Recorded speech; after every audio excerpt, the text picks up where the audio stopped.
Naging malapot na siya guys ganito. Pwede na yan guys, pwede na hanguin yan. Sa plato guys, kailangan maglagay ng mantika para hindi didikit yung yema natin guys.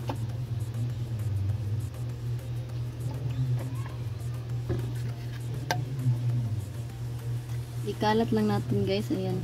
Kailangan lagyan natin ng mantika para hindi siya didikit. Tsaka hindi masisira yung plato guys. Lalo na pag plastic yung plato na ginagamit.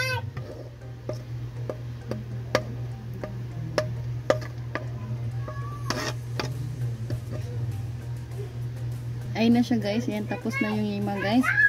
Palamigin ko muna ng konti guys kasi sobrang init pa eh.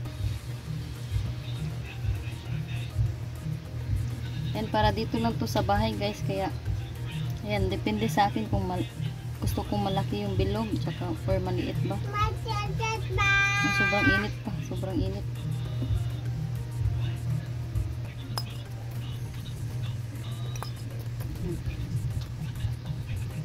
Ayan, bilog na siya guys. Pag nabilog na siya guys, ayan, lalagay dito sa asukal.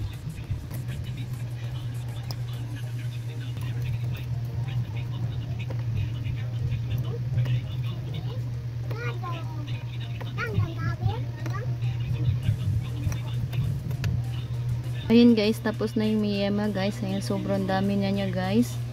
Ayun, isang can lang yan ng condense guys. Ganyan namin yung magagawa nyo guys na yema.